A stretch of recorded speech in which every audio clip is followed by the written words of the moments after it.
In any case, my father, Alan DeMuth, was township supervisor during the 60s.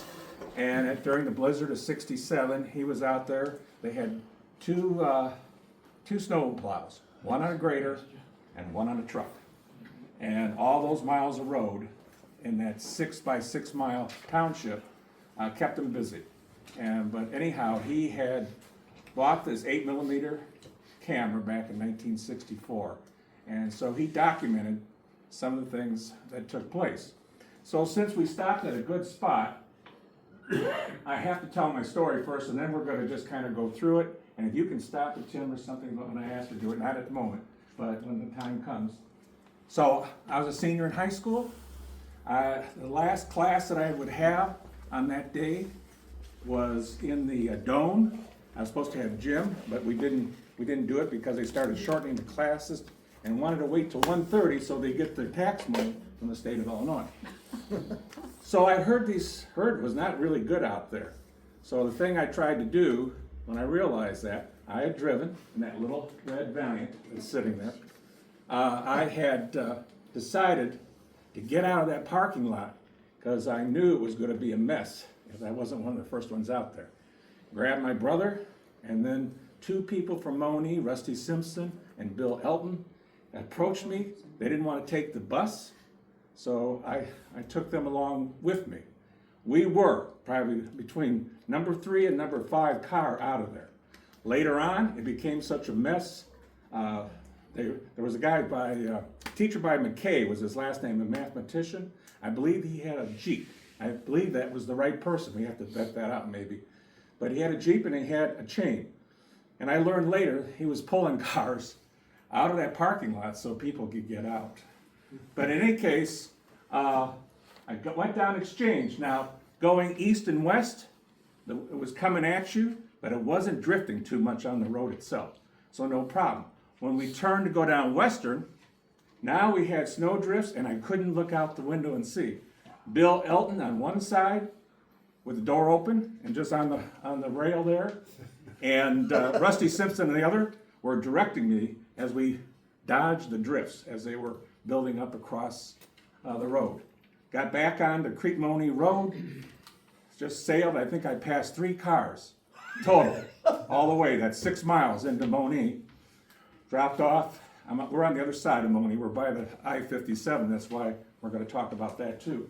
But in any case, I got home, and then I could see there was snow across the driveway, but I couldn't tell how deep. So I roared the car, rammed it, got off the road, but the snow drift was already about 3 feet high, as you can see there. So I got all the way home, I couldn't get into the driveway. Where was this property? Where was your house at? Do you know? I'll tell you what. Amazon trailers.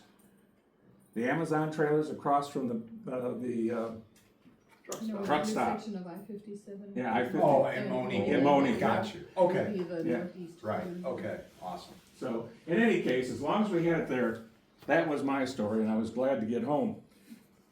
So let me go here before we actually turn it on. There is a PBS program about snowstorms of Chicago, and the big one was, at least on the PBS program, is the 79 one. But they did have the 67. So I got these stats from there. On Tuesday, January 24th of 1967, the high temperature was 65 degrees. Now, I was a hockey player, and a lot of my hockey friends, we skated on Deer Lake. And that's where I played a lot of ice hockey during my high school year. So I was there with John Hitt and somebody else, maybe it was Art Tufts, but whoever it was. They were complaining because we couldn't play hockey. It had gotten and the ponds had gotten to the point too wet, it would take a while. So anyway, on Thursday, January 26th, the snow began falling in the morning at the rate of 2 inches per hour. And I think, what time were you out on the newspaper route? Well, I was out delivering papers about 6 o'clock in 6 the morning. o'clock, okay. The snowflakes started coming down. They're about the size of a $half. Okay, it was pretty good size. By 12 noon, there was 8 inches on the ground. My father told me that he had stopped. He was in Crete. Before he headed back to Moni, he stopped into the office at the high school, but only talked to the receptionist and said, "You really should get these kids out of here. There's going to be a trouble." but he didn't talk to Charles Smith, the principal, and he probably should have. But in any case, they learned their lesson. Snow would continue to fall for 29 hours and 8 minutes, so that by late Friday morning, there was 23 inches on the ground. So it's our largest snowfall fall in any one period of time. The impact was 50,000 cars were stuck, and I don't know if it was just Chicago alone or the Chicago area, but it talks about 800 CTA buses were stuck. The economic losses would be about $1.4 billion. 60 people lost their lives, and I think the other thing is that you may remember, of course, coal industry. We had a lot of, the Illinois Central had a lot of coal cars going back and forth, and they loaded snow on the coal cars in Chicago and sent it south as it melted, as it went down into Kentucky and places like that. So, and anyhow, everybody probably has a story and about that snowstorm, and there's a lot that can be said, so I don't want to take up too much time with that. But let's go ahead, Tim, and see where we go. I think it's going to begin. So that's the old farmhouse. Is that house still there? No, everything's gone. Okay. My whole history's been erased. Okay. So my father parked there on the street to take the pictures of it. This would be where the truck stop is, behind that mailbox. That's where the truck stop would be today. Oh. And Where's Starbucks? I think we might be able to show that. McDonald's. I'll show it to you if it comes up. Okay, so it's a little slow this way, but you can kind of get an idea. Here we go. Now we're heading, this would be, right here is I-57 today, as you go down this dip. That would be I-57. Moni Tree Nursery, the Quanstroms lived there, Okay. and there's their house. That house Still is there, right? It's gone now. Is it? Yes, Well. yeah, your sister and I looked for it. Maybe you know Monroe Striegel, people might have known him, but his father Melvin was one of the plow. Jeez. So this is Moni Township. This is all gonna be Moni Township. Gotcha. We had more snow in Crete. With the trees that might be, we had more snow, we had bigger snow drifts. You're right.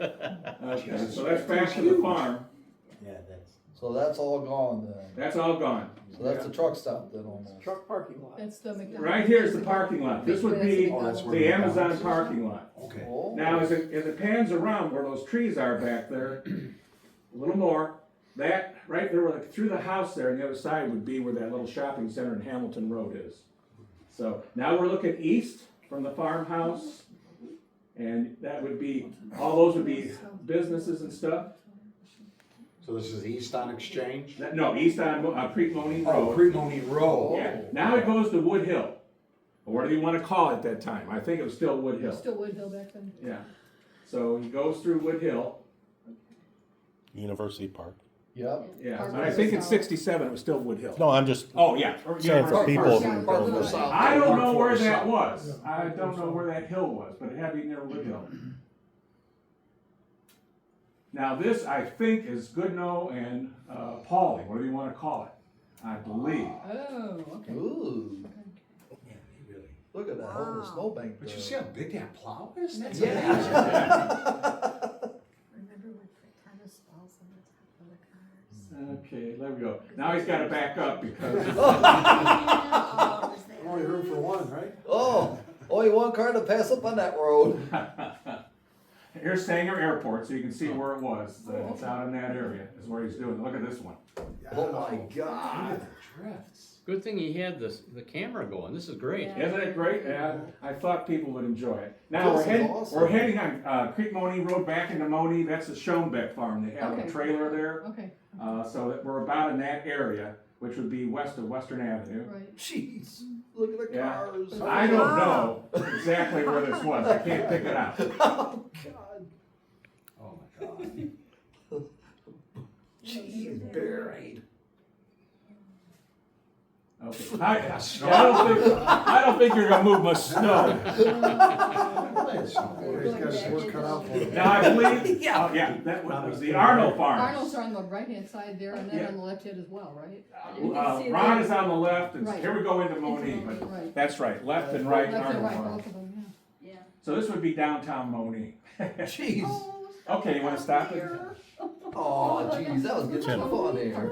My grandma's Blizzard 67's on there as well, if you have time. It's on here? Yeah. Okay, let's go through this, and I can always cut the other two or whatever I wanna do. What numbers? It's labeled, just back out of that, Okay. and it says bed. And we can come back here too, right? Sure. Okay. Grown up. Oh, wow. Well, I. All right, so Ryan, Back up, Which Ryan- one do you wanna go to? but you gotta back up, back. I just knew. you wanna help him? Well, I can select the videos. You gotta back up, you're not on the control, it's the foreman for Hewlett Corporation. So Ryan, He was such a. his grandmother took pictures too of the snowstorm, so I wasn't sure we're gonna show them today or Oh, there not. we go, right there. Okay, Yeah, here you you got it, go. Ryan. So you want Crete, this would be Crete. Creed Hardware? Pretty hardware, yeah. Oh, wow. This is like a day or two afterwards when people Now, were who took- able Your to. dad took this too? No, No. my grandma Betty. Oh, your ground. Oh, Yeah. Let's see. where I we can't at? tell you too much about it, but, you're a Moni guy. yeah. Well, Ryan, can you All right, so that is the. Yeah, that's my Aunt Yeah. Nancy. Yeah. There it is. So you can see the line where the addition. Oh, there's There's your the pharmacy. Nancy. Yeah. Yeah, that's the that's pharmacy. our Pharmacy. pharmacy, yeah. Look at that. What is that? The Crete Crete Pharmacy. Pharmacy, which was next to it, yeah. Yeah. Reverend Carter. That's looking north on Route 1. Yeah, Main Street. Okay. Old T-Bird. So I saw that gas station. Was that next to Sea Houses at one time? No, that's where Crete There's a lot Services of right Oh, now. Crete Service Yeah, was there. Sitco. Okay. Yeah, Sitco, yeah. That's Wood Street, that's Sheffline's house. Okay, Wood Street, which house? That Sheffline is the White House. Oh, yeah, the chef line. Wooden Milburn is where that is, right? Yeah. Yep. And that's, Vector's, that's Russ and, what's Mrs. Vector's name? Mrs. Becker. That's right. Look out, Right by the ball field. there's no trees along Milburn, and now the trees overgrow the road. And this is your Yeah, that's dad's 410 Milburn. house. Randy Martin lived there. Yeah. Look at that driveway. Jeez. One of the casualties my dad had to put up with is we would, they'd go through and plow one time, then people would dig out the end of their driveway, and then plow would come through again and plow them back in. Boy, he got plenty of telephone calls. Thank God there wasn't any answering machines or cell phones. That's across the street from your dad's house. That's on the north side of Milburn. Yeah. You see your house there, Bob and Carol? Did you? Saw it in the back now. So now Kathy Carter Young lives in that house. Mm-hmm. Who used to live there? Gina and Chris Chavez did for a little bit. Mrs. Hudson. Mrs. Hudson, that's who I was looking, way back. Well, Tim, you might be right. In town, you might have gotten more snow because the trees and stuff blocked it. That's my dad on the left and John Gemper on the right. Wow. Look at that. Seriously? Prize fight. And 410 Milburn.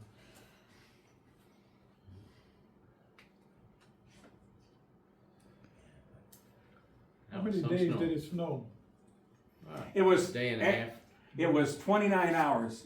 Let me get that again. 29, In 8 minutes or something like that. 29 hours and Oh, is that Texaco's stubby snow, tow truck? They had a tow truck that had a flat nose on it. I think they call it stubby or something like that. Came over. Yeah, yeah. And they were the only ones driving around because they had a bumper that was like a snowplow. They could push that stuff off. 29 hours, 8 minutes again. But we had snow during February that added to it a little bit. But this is just a few days after, right? Mhm. Probably the first And at the week. very end, there's footage of the collapsed dome, too. Oh, really? Yeah. And I got a revelation for that when we get to it. Okay. That They does could not get look very familiar close to me. That one.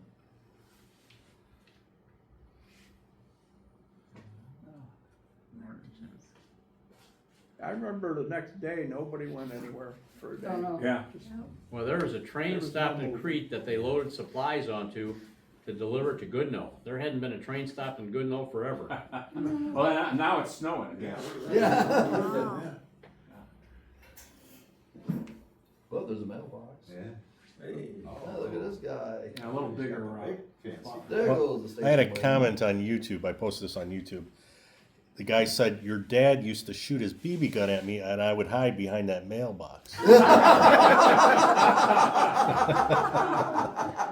John Gemper was getting even with your dad in that fight there. Now, where was your dad's house, Ryan? At the corner of Rowie and Milburn.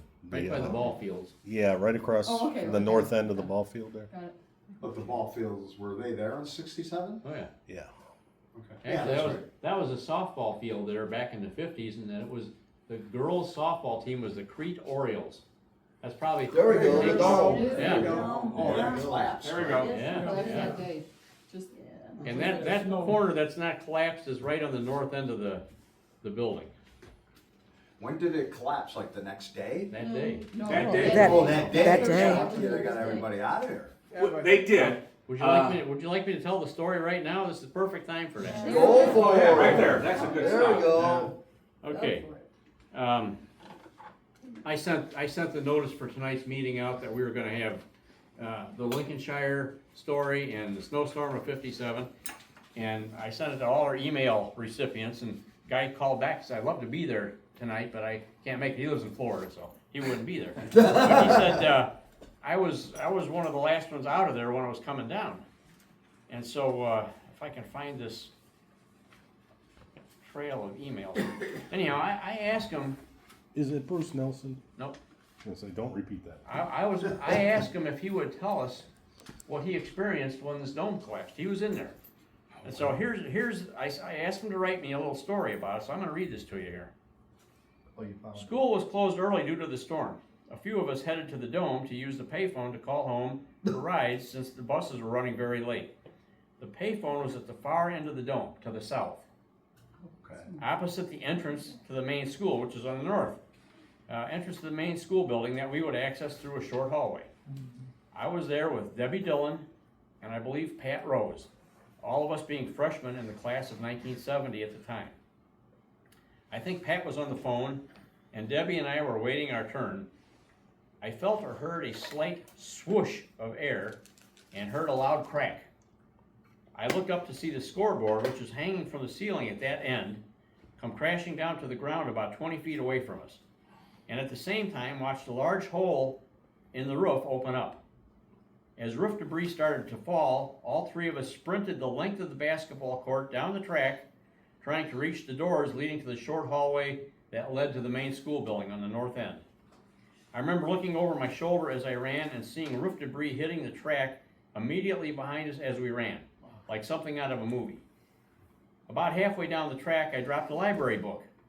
It was Guadalcanal Diary with a light green colored bound cover. This was long before paperbacks and book bags. I remember thinking I might get in trouble for losing the book. I ran straight out of the door into the short hallway and took an immediate right out the door that opened to the outside. I ran smack into a large snowdrift. At the time of the collapse, there were probably fewer than 10 students in the dome, most of whom had been hanging around the door that I had just passed through. Thankfully, we all made it out okay.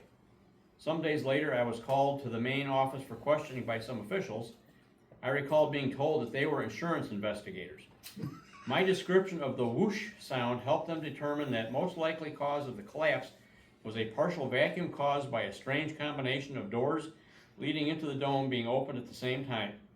The strong wind combined with those open doors caused a low pressure area inside the dome, which essentially sucked the roof down, starting at the point where the weight of the scoreboard was putting additional stress on the roof structure.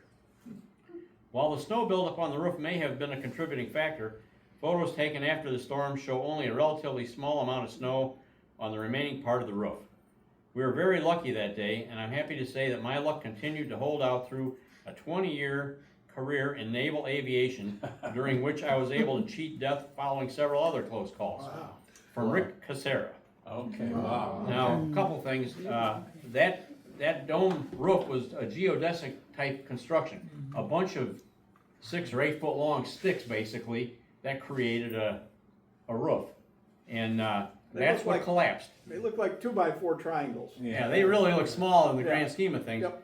But the dome itself had a ring, a steel ring all the way around it, and that ring probably supported all those geodesic things. When they rebuilt the dome, they put big beams up there, and they put I-beams like gussets to support that ring. And I looked at it later on, but those didn't seem to be very enough,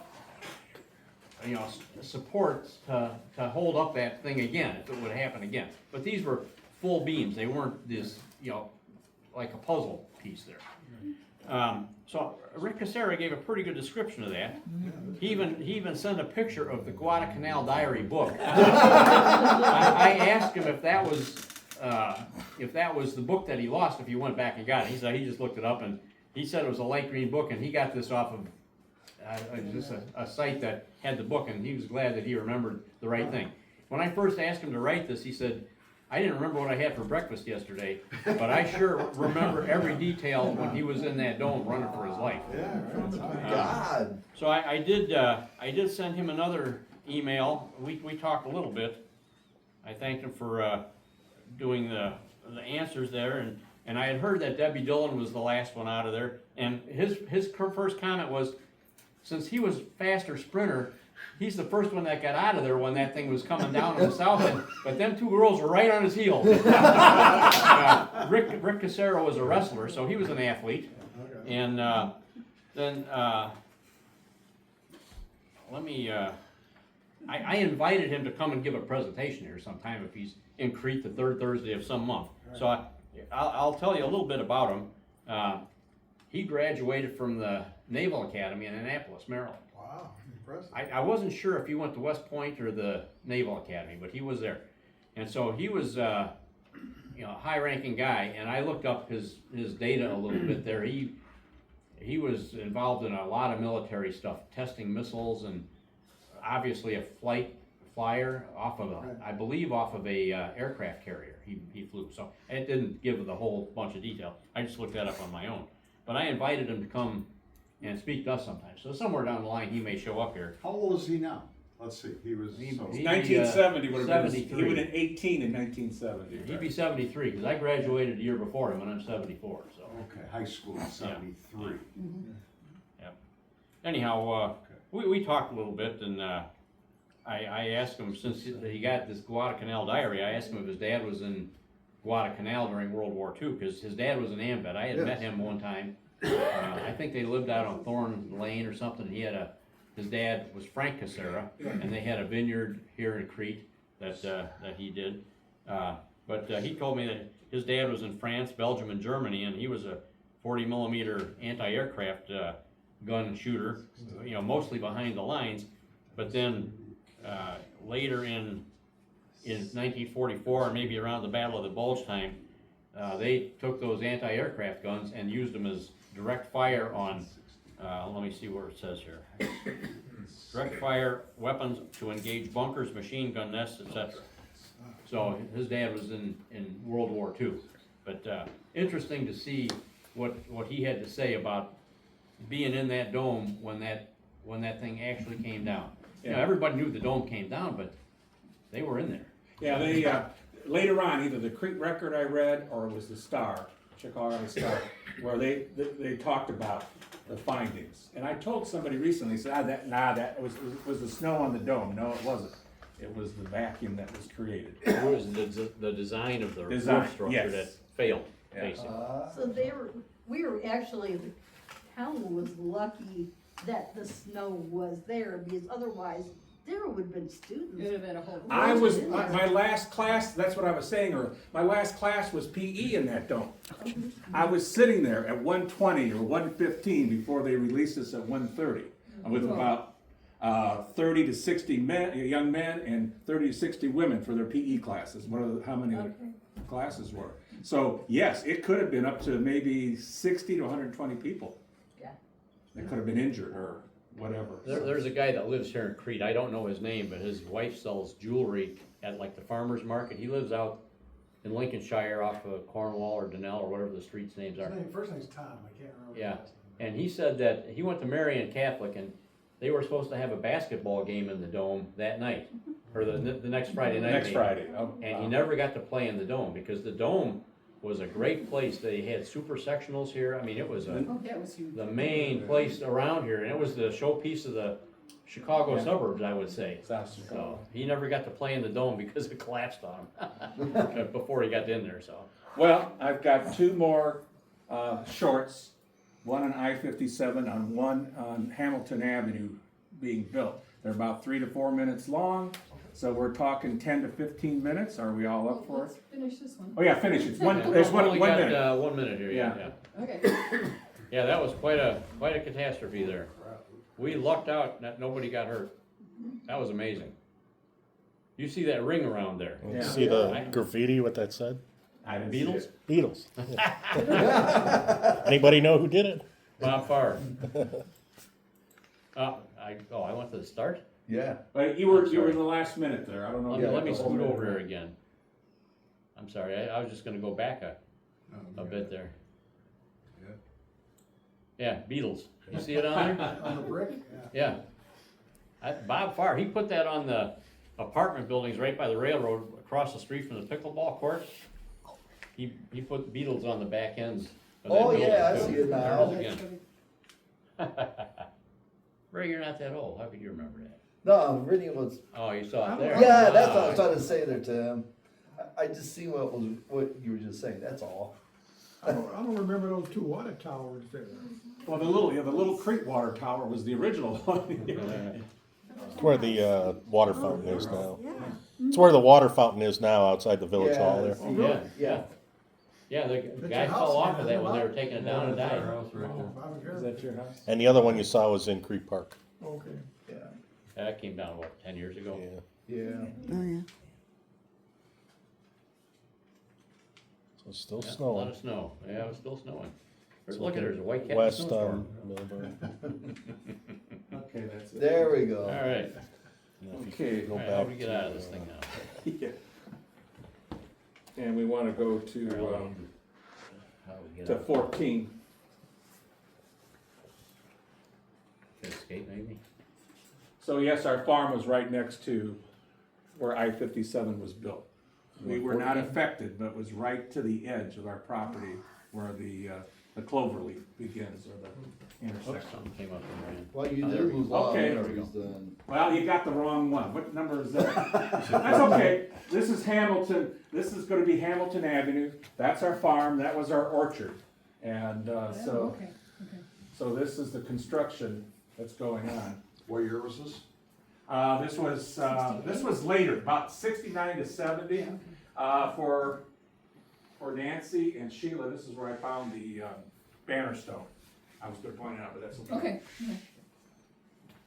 I hope to show these at Monique too, if I can get Yeah, a I like chance. that, that'd be nice. What's this street? Hunt? It's called Hamilton Avenue. That's the street that goes back into the off of the Goes north. goes north off of From the Moni Manhattan. Moni Moni Manhattan Road. Manhattan Road, yeah. And the truck stops across the street. And there's the Marathon. It's no longer there. McDonald's and what other gas stations there now. And Larry Cockle's station. Did we just miss it? No, it should be on, Okay, but I think it passed. But this is And right in here, where this building is and so forth, is that little shopping center. There's Cockle's. right, okay. Yeah. So these are looking south then? This is is looking south. good. Right? Oh, is Yeah. it really? South. Yeah, this is south. Yeah. This will be east because our buildings, our farm buildings. Right, are to be right, east. okay. Okay. So this is just east of your farm then? Yes. I'm west of your Yeah, farm. I'm and sorry. right here, Nancy and Sheila, is where the banner stone was found. Okay, What's a banner stone? That's what I showed many years ago here, but it's the Indian relic that's about 400 years, 500 years old.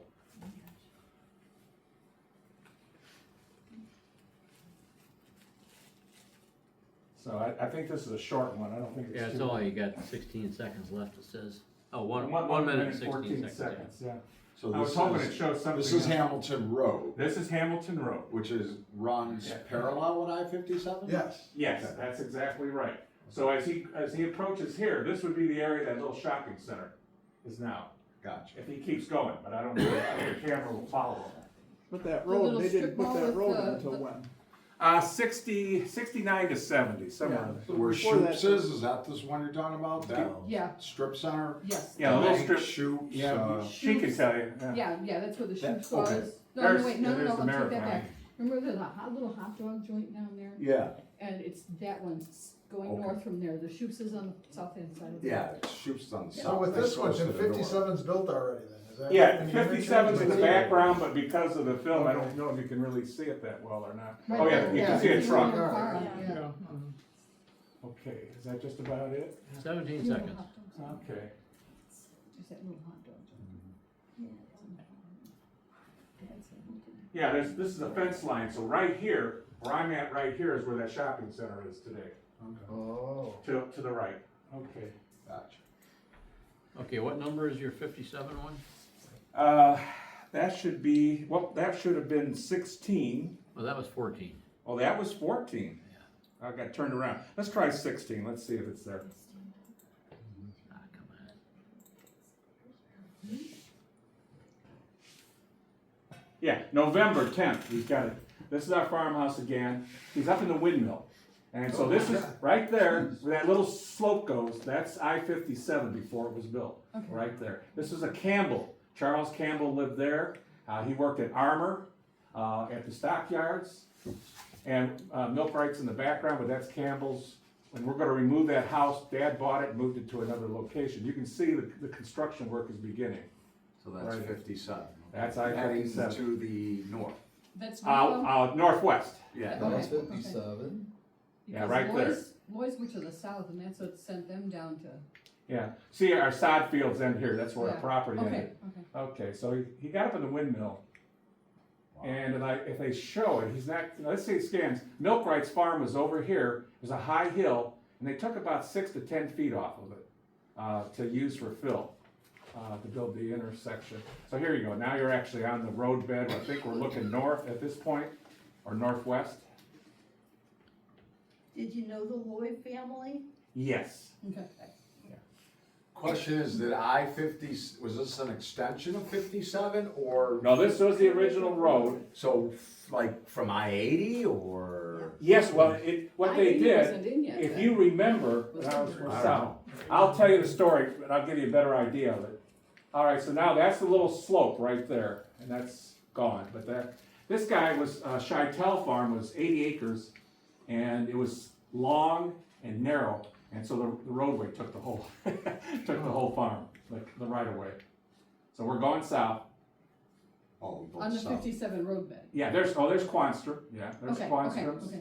So it was looking Now it's west. Right, Right. northwest, Yeah, that's the Campbell house. getting north, right. Yeah, I remember and that. so we moved that house still exists on Central Avenue, just north of Gale Avenue, where I call Bagbyville. I'm not sure, I gotta Oh, really? Okay. see, Baby. I call it Bagbyville, but it's at, north side of the Creekmoney Road at Central to where, the road I-57 is, those houses back there. Why'd you call it Bagbyville? Ed The Bagby babies built, live there. Oh. yeah, he was the one that developed it, I think right there, yeah, that is the hill, Milkwright Hill back there. I don't know if this is Bonema, it has a telephone number, does anybody know if we can track old telephone numbers? But All up, That looks like yeah. Bob. yeah, Ah, jeez, I Probably the did house. it again. did you hit it wrong? Okay. Yeah, I wanted to go back, 2 seconds there. Yeah, I don't know where I was. you were probably a minute or two in. Right there. There it is, Right there. right there. Oops, how do I send that? Let me There you go go. back. So I think that's Bonema, but Sure I'm looks not like sure. Bob. I don't know, 563, 23 something or other, but I can. Concrete and general construction, it says. Yeah, I think So they that, call it. anyway, a story about Charles Campbell. He also helped build a meatpacking plant in Haiti and worked with Bobby Baker, I think was the guy's name, who knew Lyndon Johnson. There was some scandal there with Bobby Baker from Texas. Politics. No kidding. Okay.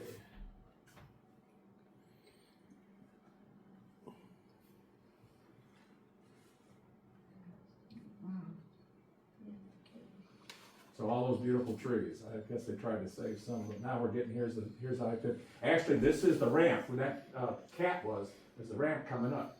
Because the Campbell house is pretty close to where the ramp was supposed to come up. Okay. Going north, northbound. Yeah, so he was trying to save the tree. Yeah, So it could look like it.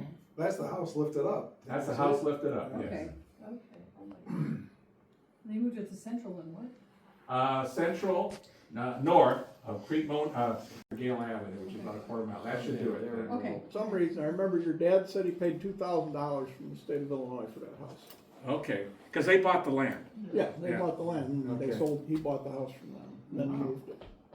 Yeah, so anyhow, that's, Christie had asked me back when we had the 150 year anniversary of Moni, and anybody had construction, that's all I have. I don't have any stills that I know of.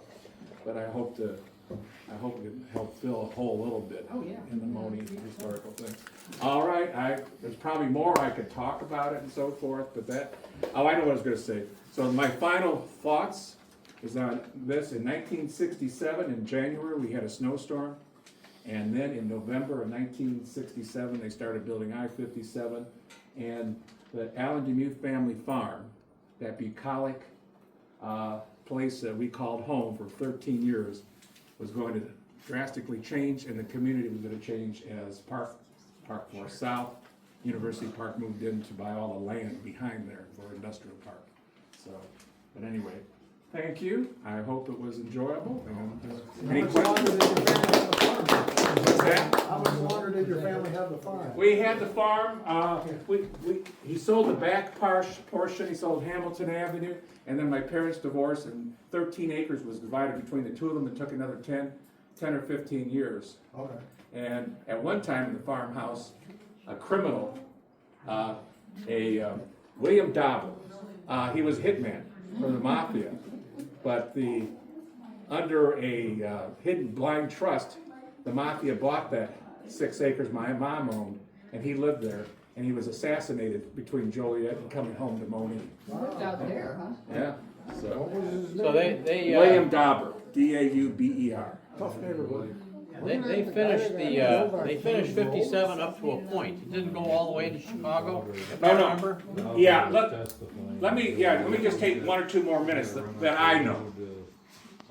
Yeah, at Kankakee, when you took Governor's Highway 54,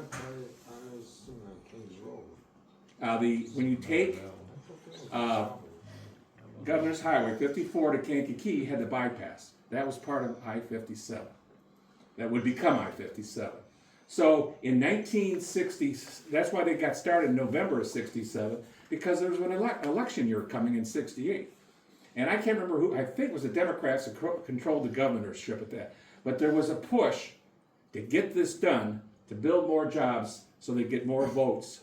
And so it was pushed from Kankakee all the way into the city. And so I remember coming home in the fall of 68 from school at Thanksgiving, and my dad took the road opened up, and we went all the way into Chicago, turned around and came back. One other interesting point, where 57 crossed the tollway, there was no interchange at that time. That was only one of 2 places in the whole United States that had 2 major thoroughfares that didn't have connecting Oh, yeah. 57 and 80? Yeah, 50 yeah. Well, no. 57 and 294. 57 Oh, and 294. 294. Yeah, Connected to tollway, yeah. Yeah, that's right. That's right, 57, They eventually 294. did it. Oh, yeah, it's got it now. Symposium there or whatever. Yeah. Yes. There's another interesting thing too. When I was in high school, I was on the cross-country team, and I think I told you the story about it. Bob Kester might know this guy. But Mike Gorman lived out on the other side of Western Avenue. Gorman Yeah. Farms. Yeah, and so that's Kevin Gorman's brother. Right. He was out running to practice for cross-country. He's running down 57. He got a ticket. So he brought it into school to show the proof that he'd been running on the weekend or whatever it was, so. He passed away about a year ago. Oh, it's been a long time, longer than that, I He think. passed, Yeah, Mike? Mike's been gone for a couple of years. Maybe It's been 2. a while. Okay. Okay. Okay, well, there's probably more, but that's enough for tonight. I've got, Got a question. oh, yeah, Willie. That airport, where is that gonna be located, proposal, the airport? Oh, the Peatone Airport, as they call it. Yes, They, I think they were gonna try to connect in, what is Sanger Airport called today? Both fields. Both. Yeah, Bothfield. South Suburban Airport actually is what it is. Yeah, so I think they were gonna try to tie that current one, which, took over Sanger, and tie it into that area there. That's where that was supposed to go. And it's on the books, but, Willie, the rough location is Crete-Monee Road to Beecher Peatone Road. yeah, it's what they, Yes. And I-57 to almost Route 1. yeah. That big huge square is the. Okay, that's what, that's what you're asking, yeah. They've been talking about that for 50 years. Yeah, my dad said, you know what, it's not gonna happen in my lifetime. He's right. He passed in 2021, so, yeah. Okay, thank you, So, folks. Tim, you've got, quite I've a got few more. more. He's saving them for another meeting, so. I just thought, Moni Historical Society with Billy Morgan has decided, whoever made the decision, to have like flash presentations. We can have these nice presentations. It was reminiscing and so informative, because my dad had a paper route out there, and and I have relatives that play golf out there.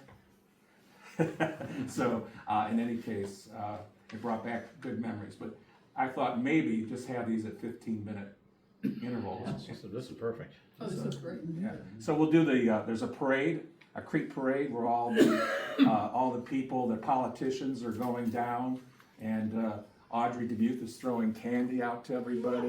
And so there's things like that. And Brian DeMuth, my brother, is playing the drums, and maybe I'll look and see if we can pick you up in the band. So, okay. That'd be fun.